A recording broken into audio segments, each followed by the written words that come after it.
Sud Radio, les clés d'une vie, Jacques Pessis. Les clés d'une vie, celle de mon invité. Vous avez été professeur de mathématiques, mais aussi de chimie. Vous avez ensuite vécu dans un village de peintres. C'est peut-être la raison pour laquelle, dans la chanson, vous avez fait quelques tubes. Bonjour Bernard Sauvat. Bonjour. Alors, on vous connaît, le professeur est un rêveur, beaucoup d'autres chansons. Vous faites votre retour à Paris au Théâtre des Jazets du 17 au 19 novembre, on va en parler. Oui. Mais vous avez un parcours hors du commun, et c'est pour ça que vous êtes dans les clés d'une vie aujourd'hui, avec des dates clés. Et la première que j'ai trouvée, c'est le 20 mai 1969. C'est la première de Cabaret d'un soir au Maroc. Au Maroc, oui. J'ai commencé à chanter d'ailleurs au Maroc. Je suis originaire, je suis né au Maroc, Voilà. à Casablanca. Et c'est au Centre culturel français de Rabat. Exact. C'est une soirée spéciale, c'était une sorte Oui, on avait commencé avec les coopérants à faire un petit cabaret. Et en plus, après, j'ai fait à Barbizon On va en parler. le bistrot du musée. Et puis, c'était les premières chansons. C'est d'ailleurs grâce à ça que j'ai pu rencontrer après Lucien Maurice. On va en parler, mais surtout, qu'est-ce que c'était que ce Cabaret d'un soir ? Cabaret d'un soir, c'était des coopérants, chacun, c'était l'époque de Boris Vian, des gens que l'on copiait un petit peu.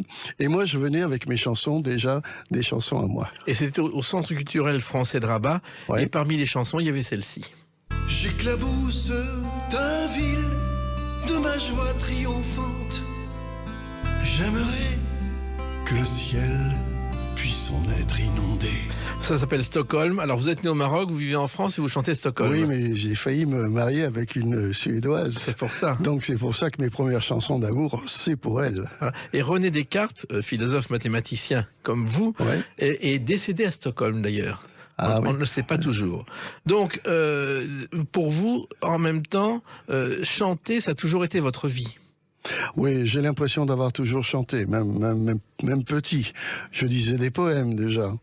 Et puis chanter, c'est une expression qui m'est venue après par l'opérette. Je suis un enfant de l'opérette. C'est-à-dire Marcel Merkès, Paulette Merval, Voilà. qui étaient les amis de mes parents. Et j'étais vraiment imprégné par cette musique et ce lyrisme. Alors, vous avez vécu, Bernard Sauvat, au Maroc, au temps où c'était encore la France. Oui, non, le protectorat, la fin du protectorat. Oui. Voilà. Parce que c'était quoi le protectorat ? C'était quelque chose. La France sortait de la guerre Le d'Algérie. protectorat, la France était là pour aider le Maroc à avoir une certaine consistance dans leur culture et en prenant la culture française. C'est pour ça ils parlaient presque tous français. Voilà. Et le Maroc était sous protectorat, mais la France sortait de la guerre d'Indochine, il y avait la guerre d'Algérie. Oui. Donc la France a reconnu la fin du protectorat qui avait été instauré en 1912, je crois. Et je crois que c'est le Edgar Faure et Antoine Pinet qui ont décidé en 1955 que c'était fini. Ouais, et il reste quand même des édifices comme la cour d'appel de Rabat qui a été construite grâce à mon grand-père qui était premier président de la cour d'appel. Et je crois que votre père travaillait au greffe du tribunal de Casablanca. Oui, il avait le c'est-à-dire, greffe de Casablanca, oui. ça n'avait rien à voir avec la Donc chanson. tu vois, je devais pas perdre la chanson. Mais, et la fin du protectorat a changé beaucoup de choses pour vous, pour votre famille, Bernard Sauvat ? Non, on est rentré en France après, et puis j'ai fait mes études secondaires à Aix-en-Provence, puisque ma mère était née à Aix-en-Provence. Oui. Et puis ensuite, la Sorbonne à Paris, voilà, j'ai continué. Avec un objectif, un doctorat que vous n'avez pas fait. Oui, parce qu'à cette époque-là, on n'avait pas de sursis comme on voulait. Donc je n'étais pas sursitaire et je me suis inscrit au doctorat et malheureusement je suis parti au Maroc pour 5 ans. Vous êtes retourné au Maroc en plus. Coopération, oui. J'avais demandé le Brésil, mais on m'a envoyé au Maroc. Et la coopération à l'époque, c'était quelque chose d'important, Bernard Sauvat. Très important. Et moi, j'ai que de bons souvenirs avec vraiment des gens qui avaient envie d'étudier. Parce Oui. que maintenant, c'est plus le cas. Voilà. C'est-à-dire qu'on étudiait, pour vous, c'était les mathématiques et la chimie. Oui, La la chimie. physique. Et je faisais de la chimie avec des crayons de couleur, des craies de couleur, parce qu'il n'y avait pas du tout d'éliantine et puis de réactifs. Donc je faisais des expériences comme ça au tableau noir. Et alors, comment vous êtes devenu professeur de chimie et de mathématiques ? C'était une envie ? Parce qu'au départ, j'ai fait un MPC, c'était maths, physique, chimie, donc après, on choisissait. Oui. Mais j'ai fait quand même 6 certificats de chimie, et notamment la chimie organique qui m'a toujours passionné. Mais vous auriez pu continuer dans l'enseignement ? Oui, j'ai continué à Paris ensuite. J'ai fait 7 ans au cours Charles de Foucault à Neuilly. Et il y a un autre physicien mathématicien qui a chanté, je ne sais pas si vous le souvenez, s'appelait Évariste. Oui. Connais-tu l'animal? Do you know that beast? Qui inventa? Who discovered? Alors c'était qui est l'animal qui a inventé le calcul intégral? Oui. C'était au temps d'Antoine, je crois. Antoine, oui, c'était à la mode. Voilà, il savait. Puis Joël, il a été chercheur à Princeton, spécialisé dans les particules. Il avait fait une autre chanson, Si j'ai les cheveux longs, c'est pas pour m'enrhumer, atchoum. Voilà. Oui, c'est vrai. Et c'est vrai que la chanson et finalement les mathématiques, il y a des points communs. Ben oui, cartésianisme.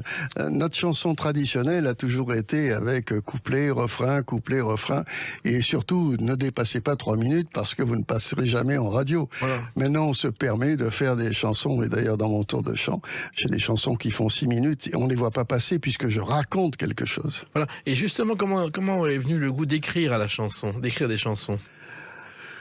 J'ai d'abord rencontré à la cité universitaire un jour Barbara qui faisait sa première dédicace avec ce fameux disque. C'était À mourir pour mourir, oui. voilà, avec la rose rouge et ça je l'ai vu. Il y avait personne qui achetait ces disques finalement. Comment ça se J'ai fait? discuté avec elle, je dis mais vous savez, j'écris des chansons et elle m'a emmené à l'Écluse passer une audition. J'ai passé cette audition. Malheureusement, il n'y avait pas de place. Je suis resté une semaine. Et ensuite, j'ai bifurqué. Je suis allé directement à la Contrescarpe, où là, quand on dit c'était plus facile avant, non. Il y avait 50 mètres de queue, les gens avec les guitares, et il fallait apporter quelque chose. Mais moi, j'avais déjà une trentaine de chansons. Alors comment vous avez été sélectionné? Parce que J'ai été sélectionné. Il y avait d'ailleurs derrière moi, il y avait aussi des gens très connus comme Bernard Lavilliers qui commençait. oui. C'est notre époque. Mais il chantait déjà un peu la révolution. Moi, je chantais l'amour et les yeux verts. Tiens, les yeux verts, j'ai les yeux bleus. Ça me plaît. C'est vrai qu'à l'époque, il n'y avait pas autant de télévision qu'aujourd'hui, et le cabaret, c'était la seule façon d'apprendre son métier. Oui, c'est là où j'ai rencontré Lucien Maurice, où Jean Musy est venu m'écouter. On venait écouter les chanteurs. Thierry Leluron venait me voir. Oui. Il était même pas à ses débuts. Il était avec ses parents et le cabaret, c'était vraiment une école. On avait peur tous les soirs. Je chantais à 11h30. Je tremblais, tremblais. On chantait 3-4 chansons au Ouais, milieu on chantait une demi-heure même. et au milieu d'un public quelquefois indifférent qui ne vous écoutait pas, Bernard. Pas le samedi, pas le vendredi samedi. Non, la fin de semaine, c'était des gens qui, en fait, c'était des chanteurs qui voulaient savoir comment ça se passait quand on voulait chanter. C'est-à-dire. Eh ben, il fallait une salle. Oui. On chantait pas dans la rue, non. Et donc, on passait une audition et on passait dans un cabaret qui était renommé et qui permettait les gens de disques venaient écouter, ils cherchaient des talents. Voilà. Aujourd'hui, Tandis que maintenant, tout le monde a un talent. Oui, exactement. Non, mais et c'est vrai que c'était difficile parce on apprenait à se rôder en plus dans ces cabarets. Ah oui, non, mais pour les nerfs, c'est très très bon. Hein. Alors, votre premier gala, votre premier contrat, c'était un 31 décembre au casino de Fédala à Mohamedia.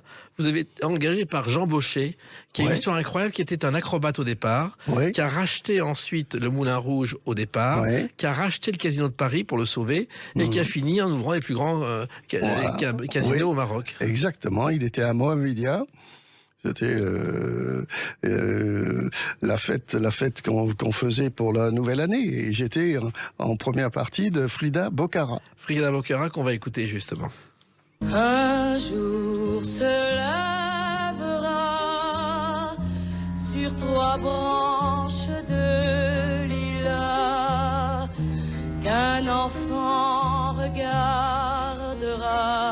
Il faut savoir qu'on a un peu oublié Frida Bocara, qu'elle a été l'une des gagnantes de l'Eurovision, et la seule année où il y a eu 4 chansons gagnantes. Il y a eu la France, il y a eu les Pays-Bas, il y a eu le Royaume-Uni et l'Espagne. Et tous ex-aequo, ce qui n'est jamais arrivé ensuite. Ah oui, je ne savais pas qu'elles étaient ex-aequo, non. Et elle était de Casablanca, c'est pour ça qu'elle était engagée. Casablanca, oui, vraiment un talent énorme par rapport à la voix qui était magique. Et comment vous êtes retrouvé dans ce 31 décembre, dans ce casino à l'époque, Bernard Sauvard? Ben moi, je chantais mes chansons, je chantais pas les chansons des autres. Donc, on a tout à l'heure écouté Stockholm, il y avait Ingrid, il y avait des chansons que je chantais qui étaient inédites. Voilà. Mais il fallait- j'avais déjà une façon de chanter qui est accrochée. On sentait que ça passait bien.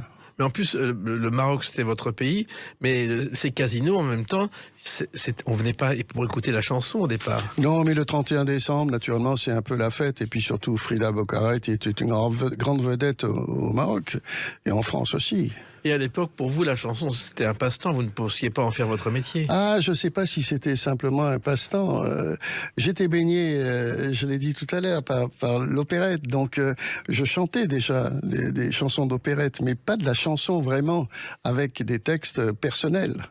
Donc, en fait, se retrouver dans ce que l'on chante, c'est ça la réussite. Voilà. Il n'y a pas de chansons. D'ailleurs, dans tous les disques que j'ai fait après, il n'y a pas des chansons qui sont des raccros pour dire bon, on va terminer avec l'album, on va en mettre 2-3 chansons. Non, je suis impliqué dans toutes les chansons et j'en ai fait 250. C'est moi, mais ce sont les autres aussi. C'est la vie des autres. Voilà. Et ben votre vie, elle a commencé aussi le 30 septembre 1972. On en parle tout de suite dans quelques instants sur Sud Radio avec Bernard Sauvard. Sud Radio, les clés d'une vie, Jacques Pessis. Sud Radio, les clés d'une vie, mon invité Bernard Sauvard. Du 17 au 19 novembre, vous êtes au Déjazé. Il y a un coffret chez EPM qui est sorti avec une anthologie de votre carrière avec 143 chansons, je crois. Ouais. On va en parler.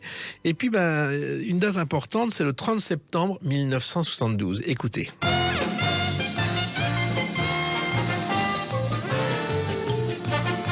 Samedi soir, l'émission de Philippe Bouvard. Oh là là, j'étais mort de trac. Première La première télé. C'est-à-dire qu'il vous interviewe, d'abord il est beaucoup plus petit que vous, Oui. vous êtes très grand, et on sent que vous avez Mais peur. je tremblais. Et puis finalement, d'être avec Philippe Bouvard, c'était formidable parce que c'était vraiment la personne à contacter pour faire écouter ce que l'on faisait.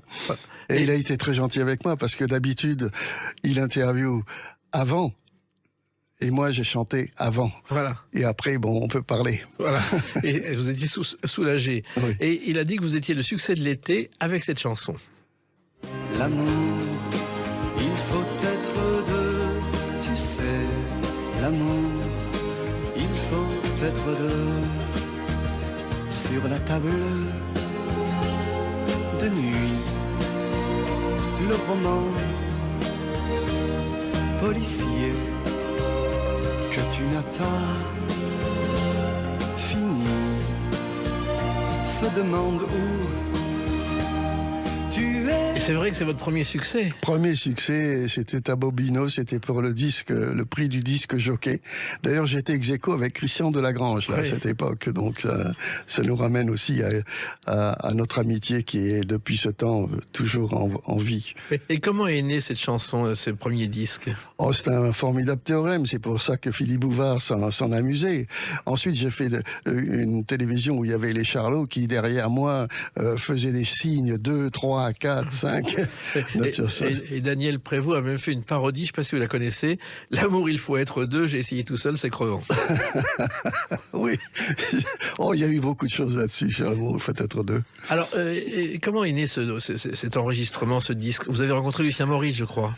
Oui, c'est en rentrant du Maroc un été, j'ai réussi à avoir un rendez-vous grâce à mon copain Jeannot qui était ami avec Lucien Maurice. Et lorsque je suis rentré dans son bureau, il avait dit d'apporter ma guitare et puis il a dit à Arlette qui était sa secrétaire que vous avez peut-être connu. Il a dit bon, vous me laissez pendant 1 heure. Il a fermé la porte et j'ai chanté pendant 1 heure. Et il m'a dit à la fin. Vous avez encore 1 an à faire, mais venez. Et il m'a fait faire un premier album. Et c'est lui qui vous a fait débuter. Ah oui, c'est lui. Et à l'époque, on parlait de matraquage, c'est lui qui l'avait inventé pour Dalida. Et quand Ouais. une chanson lui plaisait, il la passait beaucoup à la radio. C'est ça, mais il faut se dire que c'était pas simplement Europe, parce qu'après, il y a eu RTL qui a embrayé, et puis L'amour, il faut être deux. Oui, c'est un théorème qui paraît facile, mais faites-la. Alors, vous êtes en même temps professeur au cours Charles de Foucault à Neuilly, qui Ouais. est un cours qui est un collège de bienheureux, je crois, à l'époque. Oui. Ben, j'ai toujours trouvé ce métier formidable. C'est-à-dire, on me dit, mais comment vous passez-vous de prof à tout d'un coup? Non, mais sur une estrade, on fait un peu du cinéma, mais du cinéma avec des vérités, surtout quand on fait des mathématiques. Hein. Et là, je suis resté. Mes cours étaient toujours écourtés par une discussion ensuite sur la vie, parce que ce qui me plaisait. Et vous étiez arrivé en France avec des engagements comme professeur. Oui. Non, la première année, non. J'étais pas dans la rue avec une pancarte en disant je cherche un poste. Non, il n'y avait pas de poste. Donc pendant 1 an, je suis allé à la Contrescarpe tous les soirs Chanter. pour gagner 200 grillas. C'était le prix de 200 grillas. Et ensuite, il y a eu le cours, et en même temps, vous chantiez, et vos élèves savaient que vous chantiez, Bernard Sauvin. Naturellement, et j'étais très heureux. Ils téléphonaient au hit parade d'ailleurs. Ils bloquaient. Ils bloquaient le standard pour voter oui. pour vous. Mais en même temps, je crois qu'on venait vous interviewer quelquefois au cours. Oui, il y avait beaucoup de journalistes qui venaient. Et puis en plus, à partir du mois de juin, je faisais la tournée avec Europe, donc le podium d'Europe. Là, je partais pour 100 jours. Mais j'ai jamais arrêté prof avec le professeur est un rêveur. Parce que je n'ai jamais trop cru que ça durerait. Moi, ce que je voulais, c'est chanter longtemps. Voilà. Et finalement, je suis arrivé à ça, puisque ça fait 50 ans que je chante. Oui. Même plus. Et en même temps, à l'époque, je me souviens de cette époque-là, c'était une époque où l'enseignement des mathématiques n'était pas facile parce que ça changeait souvent. C'est-à-dire, Oui. il y avait les espaces vectoriels auxquels personne ne comprenait rien, les équations. Il fallait en même temps actualiser vos connaissances. Oui, mais vous savez, en ce moment, je me dis, si je devais passer le bac en mathématiques, est-ce que j'y arriverais? Parce qu'on oublie ça. J'ai oublié. J'ai gardé le mot mathématique, j'ai gardé la rigueur un petit peu dans mes compositions, dans l'écriture, parce que quand je dis que c'est cartésien, oui, c'est cartésien, mais on peut après se laisser aller et sortir de ça, de ce carcan. Mais bon, la chanson pour moi, elle a toujours vécu en moi. Oui, mais lorsque vous étiez au cours à Neuilly et que les journalistes arrivaient ou que les élèves savaient, est-ce que la direction n'en prenait pas ombrage ? Non, pas du tout. J'ai été aidé par un directeur qui s'appelle Monsieur Ferré. J'arrivais à faire mes cours le matin, à prendre ma voiture, aller chanter à Saint-Étienne, revenir dans la nuit, parce qu'on pouvait rouler plus vite. Et bon, pour le podium, ça s'est passé comme ça. Oui, parce qu'en plus, c'était le podium, c'était les podiums d'été où Où je voyais 15 000 personnes, c'est sûr. on n'imagine plus ça aujourd'hui. Non. C'est-à-dire que vous étiez sur scène devant 15 000 personnes tous les soirs. Oui, tous les soirs. Après, bon, j'ai refait de la scène avec la tournée H-Tendre. Oui, Là aussi, c'était autre chose. Mais je chantais plus de chansons sur la tournée d'Europe qu'avec H-Tendre. Oui, et c'était une autre époque où les gens venaient, c'était des tournées gratuites et on venait faire la fête. Oui. Et donc, à cette époque-là, il y avait une chanson qui est devenue un classique, qui est même devenue votre marque de fabrique, Bernard Sauvin. Le professeur est un rêveur, il ne faut pas le déranger. Le professeur est un rêveur, il ne faut pas nous le changer. Je me réveille dans le couloir, j'arrive à l'heure sans le vouloir. J'écris je t'aime sur le tableau, j'ai plein de notes dans mon manteau. Cette chanson a été un immense succès. Oui. Vous avez été dans tous les hit parades. Comment elle est née, cette chanson, Bernard Sauvin ? J'allais à l'école le matin et puis j'avais une vieille Volkswagen que j'avais peint en orange, et quand je mettais la radio et je m'entendais avant d'aller à l'école. C'était formidable. Et d'ailleurs, la première fois que je me suis entendu j'étais avec des copains dans une voiture, tout d'un coup, on a entendu Bernard Sauvin, on s'est arrêté et on s'est embrassé parce qu'on était heureux. On était heureux de la chanson. Maintenant, c'est un petit peu comme le football. Les gens, il paraît qu'ils jouent à un jeu. Vous aussi, quand vous voyez la tête qu'ils font en rentrant des vestiaires, c'est un drôle de jeu. Oui, alors que là, il y avait un bonheur total. Oui, le bonheur. Et comment est-elle née, cette chanson, Bernard Sauvat? Alors, c'est Daniel Tardieu, qui était un prof de philo au club, au lycée de Foucault, et qui un jour vient dans la salle des profs et il me tend un truc, il me dit, tiens, voilà, je crois que c'est toi. Et il avait écrit Le professeur est un rêveur, qui a été repris ensuite par Pierre Grosz. Et je suis rentré chez moi, j'ai fait cette musique en 5 minutes, comme quoi, quand elle est en vous, ben, il faut que ça sorte. Et puis c'était moi, c'est un phénomène de correspondance, c'est ce que je disais tout à l'heure. C'est-à-dire que le professeur l'a écrit sans imaginer qu'elle serait enregistrée, qu'elle deviendrait un succès. Oui. Mais mais quand De Senneville m'a dit, on va faire un disque, mais ouais, cette chanson, ça, je dis, mais si, puisqu'elle elle retrace une vérité. Elle est en phénomène d'osmose avec moi, ce que je pense, ce que je suis, la façon dont c'est traité, simple, parce que c'est difficile de faire des chansons simples. Oui. et finalement, la chanson a été votre plus grand succès. Vous la chantez plus grand succès au point de vue vente, oui.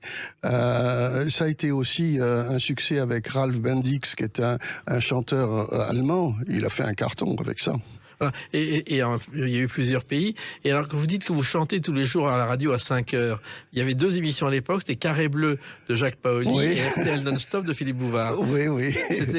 Mais Philippe m'a souvent invité. D'ailleurs, vous, Jacques Pessis, vous m'avez invité. Oui, c'est ça. Je préparais parce qu'on fait partie de la même époque et surtout de la même envie de faire plaisir aux gens, aux auditeurs. Et là, vous avez abandonné l'enseignement après cette chanson? J'ai abandonné, oui. Après Le professeur est un rêveur, j'ai encore fait quelques disques. Mais avant Le professeur est un rêveur, il y a un succès d'estime qui s'appelle La robe verte. On va en parler tout à l'heure, mais surtout, vous avez abandonné l'enseignement. Oui, j'ai abandonné. Pourquoi? Parce que j'avais pas le temps. Pas le temps. c'est comme tout le monde, c'est-à-dire qu'à un certain moment, il y a un succès. Et puis je suis parti en tournée. Je suis parti en tournée avec Stone et Chardin. Je suis parti en tournée. Et c'était après un bonheur. Voilà. Un bonheur. Les notes à la place des chiffres et réciproquement. Enfin, on va continuer à parler de votre carrière à travers une autre date, le 26 janvier 1984. À tout de suite sur Sud Radio avec Bernard Sauvat.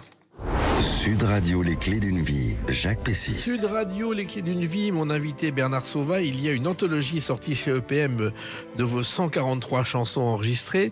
Il y a le Théâtre des Jazés à Paris du 17 au 19 novembre, votre retour sur scène, une fois de plus.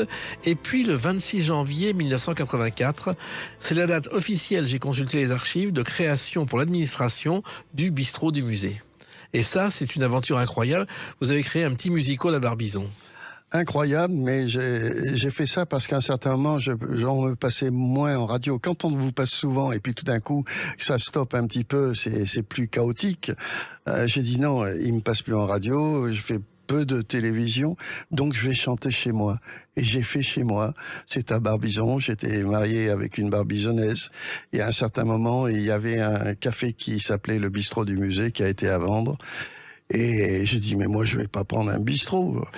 Elle m'a dit, mais si, s'il faut. Et j'ai dit, d'accord, mais je chante. Et j'ai fait donc les premiers dîners-spectacles, ou plutôt spectacles-dîners. Je chantais tous les jeudis soirs pendant 1 an. Et ensuite, comme ça a marché énormément, j'ai pris après Georges Selon, tous les gens que je peux citer qui sont venus par amour pour la chanson, parce que chez moi, on écoutait la chanson et les gens venaient, c'était comme la messe. C'était une salle qui n'était pas grande, le bistrot du musée. 90 couverts. Oui. Mais c'est déjà pas mal. Donc les gens venaient dîner. Ils venaient de Paris, beaucoup, 50% de Paris, oui. C'était à 70 oui, ils avaient Charles Dumont avec pendant 1h30. Et j'avais instauré un régime, c'est que vous venez dîner, mais avant 8h30. Parce qu'à 10h30, c'est l'artiste qui prend les rênes. Et pendant le tour de chant, il n'y avait pas de café, de champagne, non. On écoutait la chanson. Et c'est ce qui a fait la renommée du bistrot du musée. Oui, parce que tous les artistes, alors qu'ils peuvent passer un grand musical, sont venus au bistrot du musée à Barbizon. Tous. Il y a Charles Dumont, Colette Renard. Cora Vauquer, Cora Vauquer, Nicoletta, Nicole Croisy, oui, dit. François de Guelt, Jean Vallée, Stoney Chardin, même Didier Locou, il est passé Didier chez Loucaud, ah oui, il est passé 4-5 fois.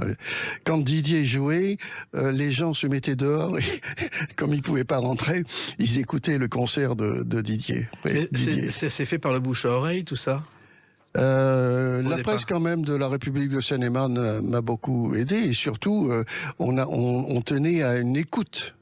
Donc il y avait le silence pendant la chanson, c'était pas le bruit des fourchettes. Alors il faut savoir que Barbizon, pour celles et ceux qui ne le connaissent pas, c'est un village de peintres, puisqu'à partir de 1830, c'est là qu'est née la peinture pré-impressionniste. Oui. Et vous êtes arrivé là-bas sans connaître vraiment la peinture.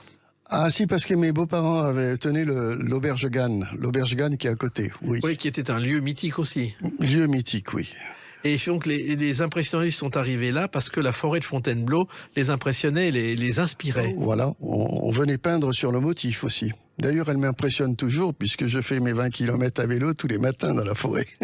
Il faut savoir que vous avez fait ce café chantant, donc encore une fois, c'était comme les cabarets parisiens. Oui. C'était le même principe. Oui, c'était le principe de chanter après avoir bien dîné, sans sophistication, mais tout était dans la simplicité. Et les gens ont pris ce lieu pour eux. Et ils venaient au bistrot, ils venaient chez Bernard Sauvat. Oui, et en même temps, à l'époque, on pouvait venir de Paris sans mettre et des puis, heures. Les artistes m'ont beaucoup aidé, c'est-à-dire qu'ils ne rechignaient pas à venir dans un petit endroit. En fait, ils faisaient ce que font les Américains, les grands Américains, qui n'hésitent pas à venir chanter dans une petite salle de 80. Il y en a quelques-uns qui ont refusé parce que c'était petit. Oui, et c'était beau. Et d'ailleurs, Franck Thomas, avec qui j'ai fait beaucoup de chansons, un jour disait à un illustre, qui disait « Oh, je peux pas chanter chez Sauvat parce que j'ai pas de... » Il lui dit « Tu as tort, parce que c'est là où on t'écoute. » Exactement. Et en même temps, c'est un lieu unique. Personne n'a fait ça avant vous et après vous. Non. Ils ont essayé. Oui, mais ça n'a pas marché. Ça a duré 20 ans quand même. Mais ils n'ont pas eu les amis que j'ai et que je remercie à chaque fois que je les vois. Et vous en avez même fait une chanson, Bernard Sauvat, Les potes poètes de Barbizon. À la clé des histoires qui redonnent des couleurs à ceux qui recherchent du bonheur. C'est tout juste de voir, mais avec la chaleur. La seule, la vraie qui vient du cœur, sauvage selon les potes poètes de Barbizon. Vous avez fait ça et il y a un clip qui existe avec un autre chanteur qui vit à Barbizon, qui est Georges Chelon. Oui, Chelon. Chelon, il venait toujours chez moi depuis 20 ans. Et lorsque j'ai commencé le bistrot du musée, après une année, je lui ai dit, écoute Georges, ça te ferait plaisir de venir chanter. Et Georges est venu pendant près de 15 ans. Au moins 5 fois ou 6 fois par an. Et il faisait ça le comble parce que c'était le lieu pour lui. En fait, il y avait un phénomène de communion. On écoutait. Justement, ça fait partie des poètes qu'on a besoin d'écouter avec peu de monde. Georges Chelon, moi j'ai fait une émission avec lui. On n'imagine pas le nombre d'aficionados de Georges Chelon. Comme de Bernard Sauvat, ils sont très demandés. Vous êtes national. Mais on n'en parle pas dans les médias, mais vous avez un fan club incroyable. Oui, non, mais Georges, bon, il se plaint souvent. Hein, il est un peu bougonneux. Vous le connaissez comme moi. Mais il peut être sûr que partout où il va, il y aura toujours une centaine de personnes minimum, parce que on a fait l'unicité en France, en fait, des chanteurs. On avait un poète, on avait 2 poètes maximum, mais après on avait un espagnol, on avait une portugaise. C'est l'unicité des chanteurs. Alors qu'aux États-Unis, il y a 100 personnes qui peuvent reprendre la chanson que vous chantez. C'est question de... Et donc, pour les gens... Georges est le poète, leur poète. Et vous avez créé des liens de complicité avec lui? Oui, on joue au football ensemble et puis on se voit 3-4 fois par semaine. Il habite à Barbizon. Il est venu habiter à Barbizon. C'est curieusement, beaucoup sont venus habiter à Barbizon. Herbert Léonard, Herbert Pascal Danel. Herbert, Georges, on est indissociables. Il y a Jean-Jacques Lafont aussi, qui est un peu à l'écart. Lui, il n'aime pas le football, donc déjà, il est à l'écart. Mais comment se fait-il que tout ce petit monde se soit installé à Barbizon? Ils sont venus grâce à moi, je peux le dire, grâce à moi. Et il y avait une autre personne qui était à Barbizon, qui était Liana Margy, Ah oui, ah oui. qui avait chanté La Chapelle au clair de lune, Ah oui, qui avait eu une attitude pas très claire pendant la guerre. oui, c'est ce qu'on raconte. Voilà, je l'ai interviewée pour ses 100 ans, je crois qu'elle était morte à 102 ans.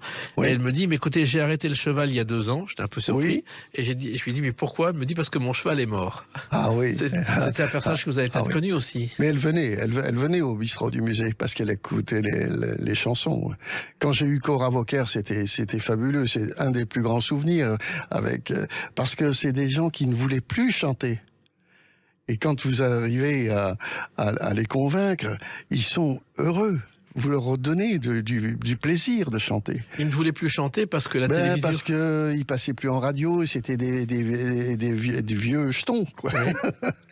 Et ce qu'a fait d'ailleurs Michel Alguet avec H tendre, c'est que lui, il n'a pas eu peur de ça. Quand il a fait son H tendre, il a pris des gens qui étaient déjà des anciens, et il y a beaucoup d'investisseurs qui disaient mais non, s'il n'y a pas Hallyday, s'il n'y a pas Vartan, s'il n'y a pas ci, ça marchera pas. Or c'était pas le cas, puisque ça a très bien marché pendant 10 ans. Et vous avez fait, je crois, vous, la 4e saison de la tournée H-Tendre de Bernard Sauvat. Oui. C'était un grand moment, c'était comment? Grand moment, oui. Grand moment, on se retrouvait tout d'un coup devant 7000 personnes l'après-midi, 7000 le soir. Et bon, je chantais Le Professeur et l'Amitié. Bon, et je disais un petit poème entre, mais ça suffisait, c'était la présence pour tous ces gens-là qui ont aimé nos chansons et notre génération, et qui voudraient pas que ça disparaisse. Mais bon, c'est le temps. C'est le temps. Et l'amitié, justement, on l'écoute. L'amitié, ce n'est pas un feu de bois, ce n'est pas une tape dans le dos. L'amitié, c'est toi qui ne réclames pas ce qu'un jour tu m'as donné. Ça aussi, ça a été un immense succès. Oui, j'ai été numéro 1 Oui. avec ça, avec à France Inter à l'époque. Et puis finalement, c'est devenu aussi un leitmotiv au château d'Amarie-Lélis, Oui. puisque ils ont chanté cette amitié en prime time. Dans la Starac. Avec le maire d'Amarie-Lélis, avec la Starac. Et il savait que c'était Bernard Sauvat ou pas du tout? Non, il savait pas. Mais c'est le problème de cette chanson, c'est que bon, c'était dans le générique, mais à l'époque, moi aussi, j'avais été premier au hit parade.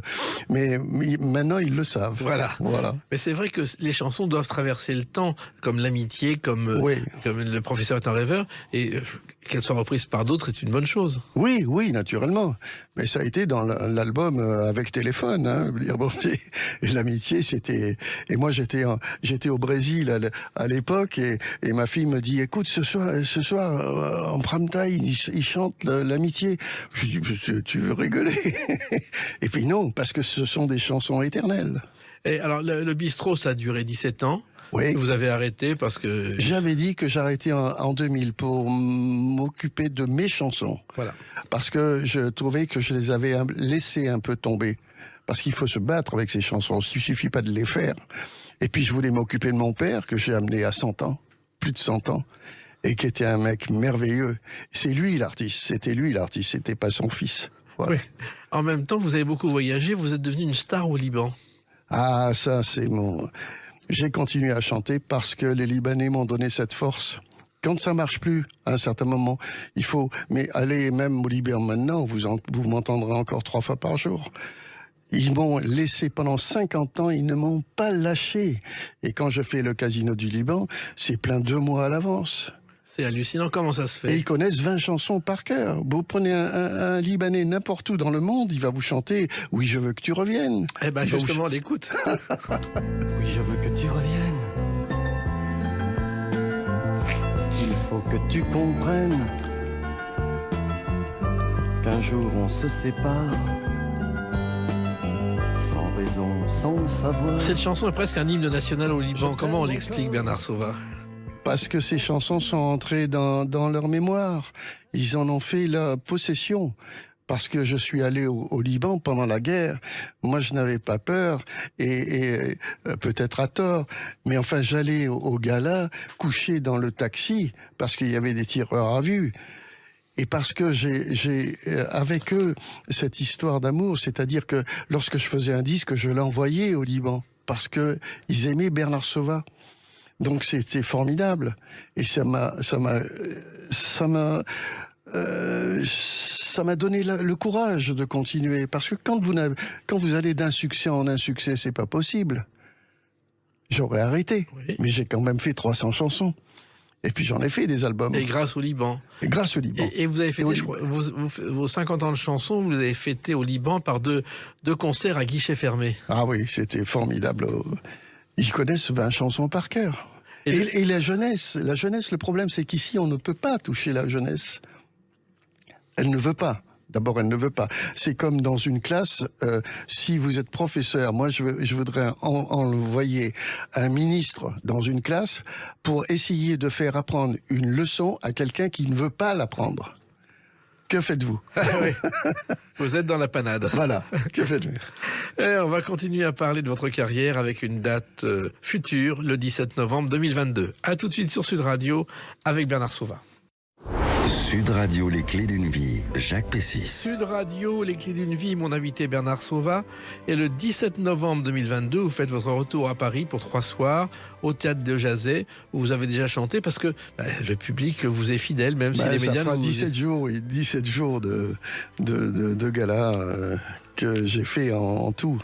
J'ai commencé en 2006, en 2007, 2018 et 2022. Et à chaque fois, je dis, bon, c'est la dernière fois, mais je ne dis plus la dernière fois. Voilà, parce que le public est là et vous demande. J'ai un public assez restreint, mais il est à l'état latent. Et il se dit, mais quand je sors de chez moi à Barbizon, les gens qui voient des affiches, ils disent, mais monsieur Sauvat, pourquoi vous ne chantez plus? Mais on vous entend plus. Je lui dis, mais écoutez, je n'ai qu'une chose à vous dire, c'est que je suis rare. Voilà. Et donc le Déjazet, c'est devenu votre salle de prédilection. Il n'y a pas beaucoup d'artistes qui chantent au Déjazet. Non, pas beaucoup. C'est Jean Bouquin que vous connaissez comme aussi bien que moi, qui est un amoureux de la chanson et du théâtre et de l'habillement, puisqu'il a fait une vie extraordinaire. Et son théâtre, je le dis et je le redis, ce n'est pas un loueur de garage. C'est-à-dire que c'est quelqu'un qui vous laisse la salle, mais en même temps, vous faites ce que vous voulez, comme vous le voulez. Ah, là, on a décidé de le faire au mois de novembre. Ça faisait 4 ans et je suis très, très heureux de retrouver un peu mes marques et surtout l'atmosphère qui est mythique de ce théâtre. Oui, car c'est là que les Enfants du Paradis ont été en partie tournés. Oui.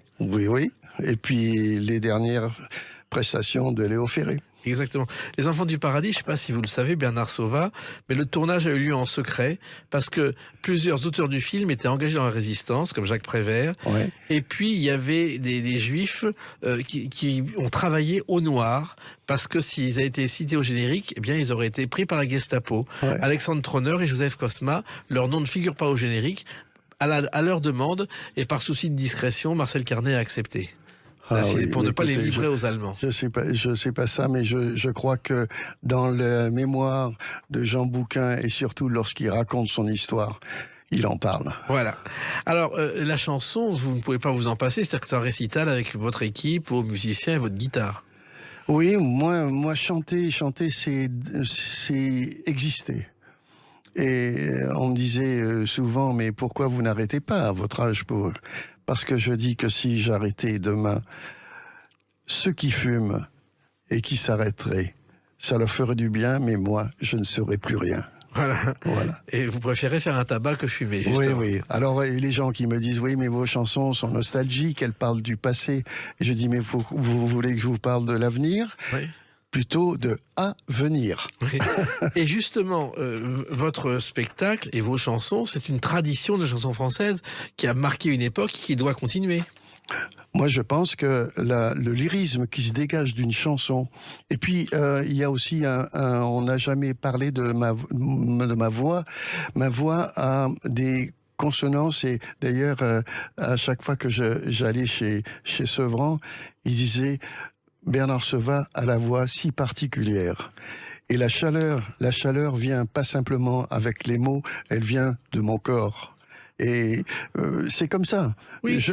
Comme on est sympa ensemble, on se parle. Eh bien, moi, je chante. Voilà. Mais il y a des paroles, des musiques, ce qui n'est plus fréquent aujourd'hui. Ah non, il y a beaucoup de lyrisme. Moi, la construction, si ça chante pas, c'est pas bien. Ouais, moi, je n'aime pas les choses qui sont systématiques. Bon, on a une fonction qui est la fonction de la création d'un couplet de refrain, mais dans le refrain, je veux que ça, c'est ça l'opérette. C'est que ça illumine un peu, quitte à raconter dans le couplet Quelque l'histoire. chose. Alors justement, ça correspond à quelque chose que vous aimez, qui est la tradition de la chanson française. Est-ce que vous ne trouvez pas qu'on ne le respecte pas assez aujourd'hui? On nous respecte pas? Non, même la chanson française, est-ce qu'elle n'est pas pas en du danger? tout. Ah, moi, le truc des quotas, ça me fait rire, quoi, ça. Mais oui, quotas, mais pas CO, CO2TA, non. Non. Et surtout, est-ce qu'on sait encore faire des chansons? Est-ce que la jeune génération sait encore faire des chansons avec Non, paroles? parce qu'ils s'expriment pas comme nous, ils parlent pas. Je voulais faire un disque où je marque Bernard Sauvage chante la chanson française que je chante en français. Parce que mon français n'est pas celui que j'entends. Mais c'est normal, c'est une évolution. Mais je ne peux pas, moi, me plier à écrire comme on écrit maintenant. Voilà. Et vous écrivez des chansons en évoquant en particulier une passion avec mon copain l'Argentin. Mon copain l'Argentin, un pas coûte pas cher. Quand on a de la race, on le veut cet espace. La foule peut crier, le ballon dans ses pieds. Il ira jusqu'au bout, s'il le faut à genoux. Osvaldo Piazza, c'est-à-dire que c'est un joueur de football mythique de l'épopée des Verts. Mythique des Verts et surtout qui a donné un élan au football français parce que il n'était jamais battu. Et quand on voyait ses chevauchés, et puis c'était son âme. Lui aussi, il s'exprimait avec sa passion argentine. Il ne laissait jamais tomber. Et ça a été, pour moi, j'avais fait 32 couplets sur cette chanson. Un jour, il faudrait que je la sorte. Mais on est en relation toujours et c'est un mec merveilleux comme dans ce football avec Michel Hidalgo, ce sont les deux personnes qui m'ont vraiment donné envie d'écrire pour le football. Parce que justement, le football, c'était votre passion d'enfance. Vous envisagiez un jour d'être footballeur enfant, Bernard Sauvage? Ah ben Michel Hidalgo, je joue avec les Globetrotters, avec Herbert, avec Chelon, avec plein d'artistes et quand on lui demandait, on disait à Michel mais il pourrait être professionnel Bernard Sauvage? Et alors il faisait un geste de la main, l'air de dire oui, comme je jouais arrière, on passait pas beaucoup. En même temps, vous aviez enfant rêvé d'être Juste Fontaine, c'est une autre époque. Ah, Juste Fontaine, je l'ai vu débuter à l'USM marocaine parce que j'habitais à Casablanca, avenue Poémiro, juste en face le stade Philippe. Et j'ai vu boxer Cerdan, j'ai vu Juste Fontaine, que j'ai revu d'ailleurs récemment. Le football vous intéressait, vous passionnait déjà? C'est un beau jeu, oui. Oui, j'ai joué. J'étais champion d'académie, j'étais demi-finaliste du championnat de France universitaire. Mais oui, ça me plaisait. Ce jeu me plaît. Et c'est un jeu d'équipe qui me plaît. On voit les caractères de chacun des personnes. Et Hidalgo, votre amitié est née comment? Hidalgo m'a fait plaisir. Il a récité Tu vois petit, qui est un monologue que j'ai passé d'ailleurs l'autre fois au stade Vélodrome lorsqu'on a fait sa cérémonie. Et justement, vous avez fait un texte parlé en musique, Portrait Michel Hidalgo. Je ne suis pas fait pour parler des gens, mais quand je les aime, alors je perçois, je renifle, j'invente et je me dédouble, comme si Michel faisait ce que je ferais à sa place. Si c'était un savant, je l'appellerais Robert Val. Et il serait balance, juste, fidèle. On dirait une sensible. musique de film en dessous de votre texte. Mais beaucoup de chansons que j'ai faites, bon ça c'est un texte que j'ai écrit, mais beaucoup de chansons que j'ai faites avec Franck Thomas, qui est pour moi le plus grand auteur, c'était vraiment des scénarios de films, que ça soit dans une chanson de 3 minutes, c'était une technique de résumé extraordinaire. Et on passait outre parce que, en fait, ce n'était pas à la mode. Lorsque j'ai fait Tu vois petit, c'est Lederman qui avait sorti cet album. Il y croyait. Mais je lui disais, mais attention, c'est parler. Parce que ça n'existait pas, le rap. Oui. C'est parler avec une musique qui était plutôt oui, symphonique derrière. C'est-à-dire que vous êtes l'un des premiers à avoir fait une chanson parlée, Bernard Sauvage. Ça. Bien avant le rap, bien avant le slam. Ah oui. Et Hidalgo, c'était un joueur hors du commun aussi. Hidalgo. Michel Hidalgo. Michel Hidalgo a été un joueur qui a tenu sa place à Monaco et en équipe de France, mais surtout il méritait d'être ministre des Sports. Mais je lui disais, ne va pas là-dedans. En fait, Laurent Fabius lui a proposé d'être ministre des Sports, il a refusé et après il a regretté, semble-t-il. Oui. Il aurait fait un bon ministre ? Je pense, oui.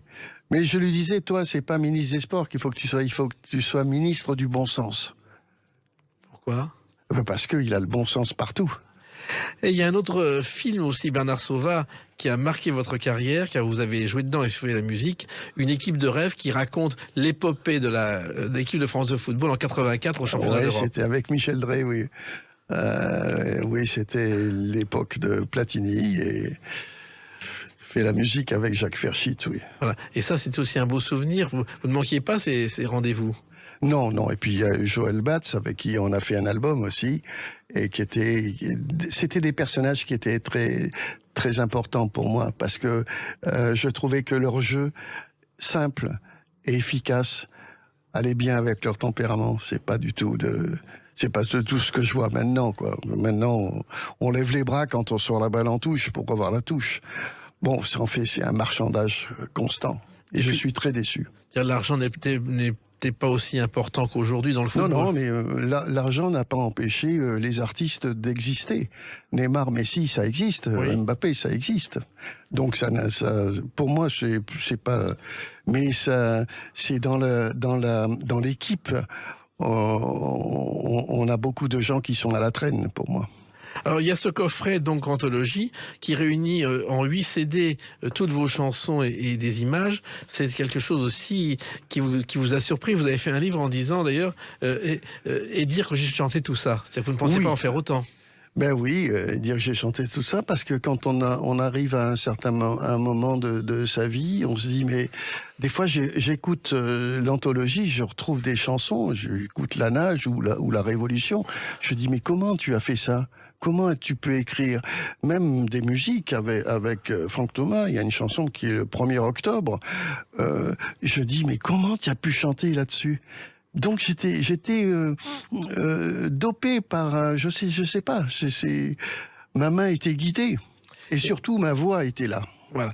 Et une des plus belles chansons de ce coffret et de votre répertoire, c'est en tout cas ce que les fans disent, c'est La Robe Verte.